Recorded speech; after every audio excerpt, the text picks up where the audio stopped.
Hey, hello.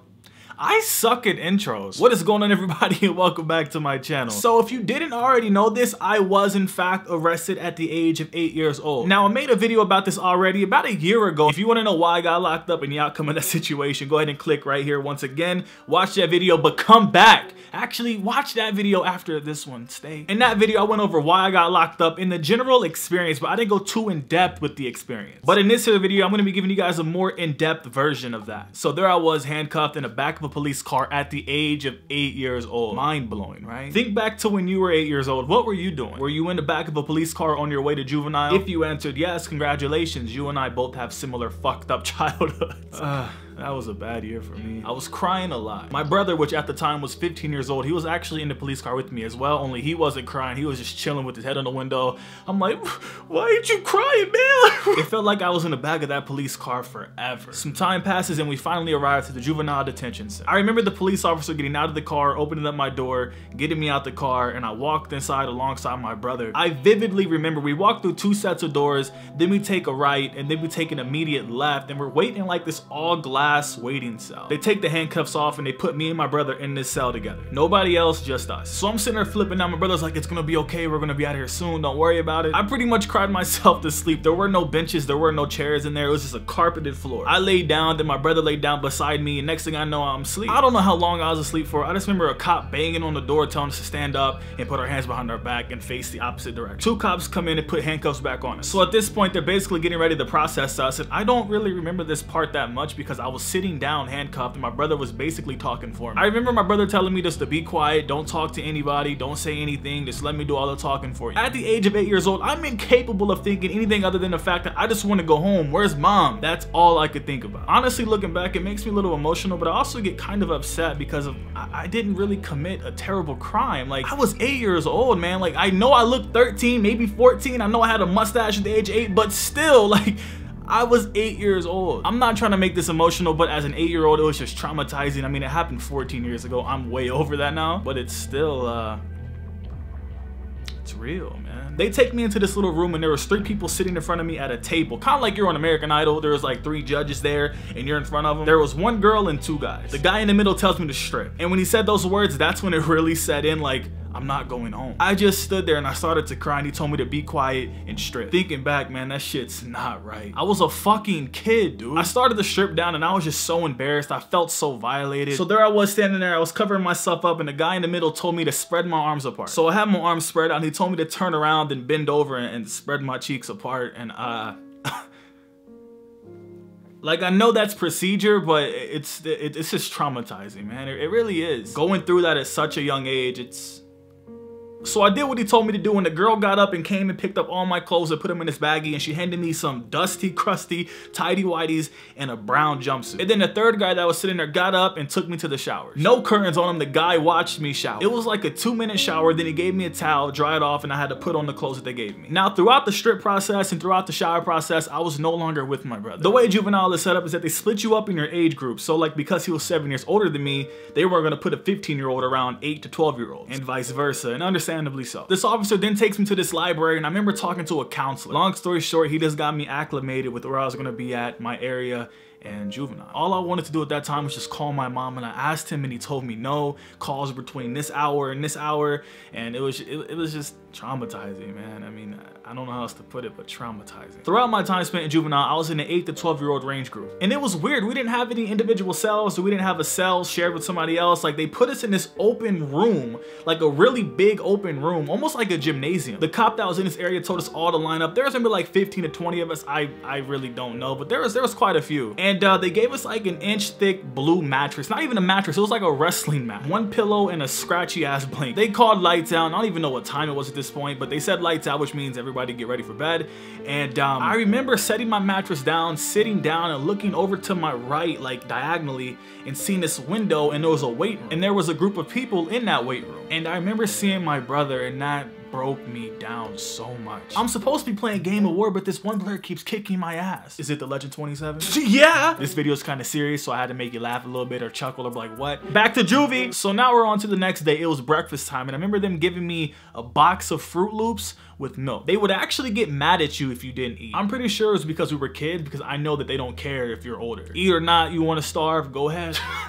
One less body I gotta worry about. Please eat, man. I really ain't trying to process your death or not, bro. Just come on. I remember getting the chance to talk to my mom on the phone, and that was the best thing in the world. I felt like I was home. I felt safe. I felt good. But she did not. She was crying. She was so upset because she found out shortly after the incident happened, but she had no access to talk to me or my brother, which I found weird, but I don't make the rules, so. And that really made me feel a lot better. Some of you might be thinking like, oh, you're a little pussy. Like, I was 8 years old. Like, what? If I was older, I'm sure I'd be capable to cope a little bit better, but I was 8 years old, man. I go from watching Scooby-Doo and Rocket Power to going to juvenile. What?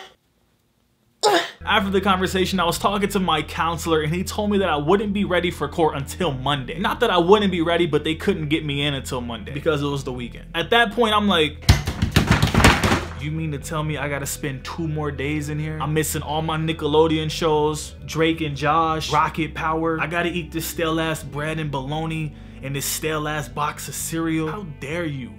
For real, I'm gonna be locked up for 2 more days. I can't do that, bro. I got nothing to do. I gotta go home. I'll give you a head massage if you let me out right now through the back door. I'll run. He don't say nothing. Say, oh, he left. That shit sucked. I just got off the phone with my mom. I'm feeling good. I feel like he did that shit on purpose. I walk in, try to make new friends, try to be social.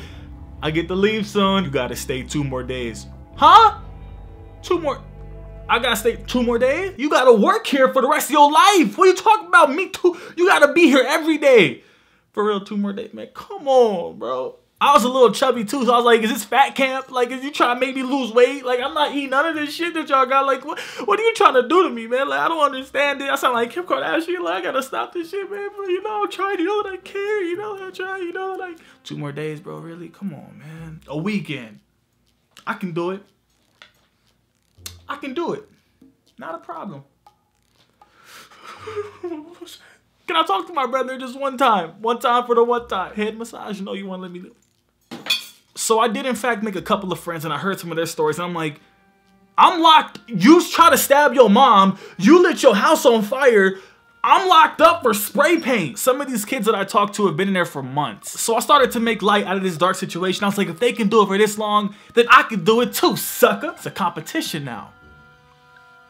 Just stop playing, man. Come on, let me out, bro, please. I'm begging you. 2 more days. Childish as hell. I'm 8, bro. You 8.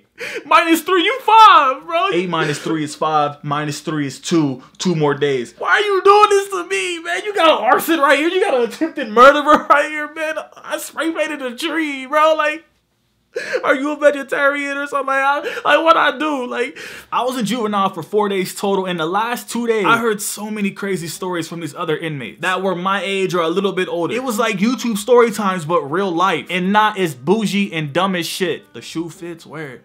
2 more days. Man, square up. I'm tired of you. Square up. I finally got reunited with my brother. I felt like everything was fine. I'm going home. I get to put this behind me and move on with life, and this would be a kid. And we were in this big room around so many other inmates that also had court hearings. So we're all just sitting there waiting for our names to be called. And I remember one of the friends that I made inside there came out of the courtroom crying his eyes out. He got detained, meaning that he wasn't going home that day. And more people started to come out being detained. And I'm like, I'm not going home.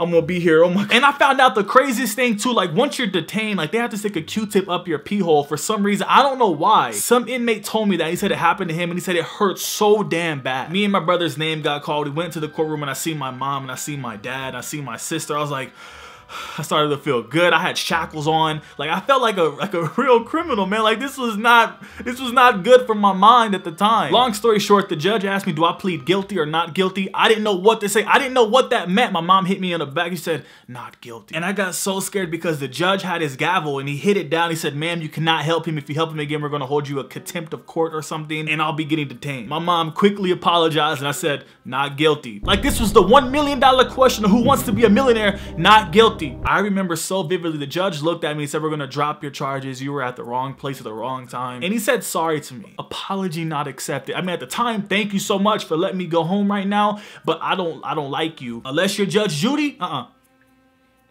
and I'm watching you through TV? My brother pleaded not guilty. He got community service. I had nothing. We left. I ate Laffy Taffy, chicken nuggets, went home. Life was back to normal. And ever since then, like, I've always been a little bit of afraid of police officers. Even to this day, I'm a little like uneasy around cops, even more so now really than then. But being 8 years old and being locked up for 4 days in juvenile was like, it was really traumatizing. And since then, I haven't really gotten in trouble except for my warrant for my arrest. We already went through that. And I do have one more run-in with the police, but I'm saving that story for a rainy day. I could have made this video a lot longer and told you guys about the showers and told you guys about the bathrooms and told you guys about the stories of these other inmates. Like, I'm just over it. If you guys enjoyed this video, please make sure you hit the like button. Hit the like button for my distress, for my emotional distress, and for the traumatizing event that took place 14 years ago. Hit the like button right now. Leave me a comment down below. Open the description box. Follow me my Twitter, my Snapchat, my Instagram, my emails down below. My Patreon's also down below. Subscribe to my channel for new videos every single week and hit the little bell. That way you're notified when I upload.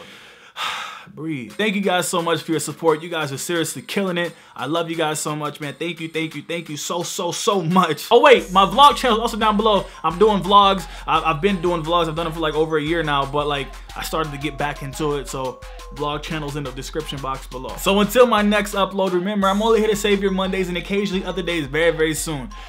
I can relax. Time to watch some TV. Oh shit.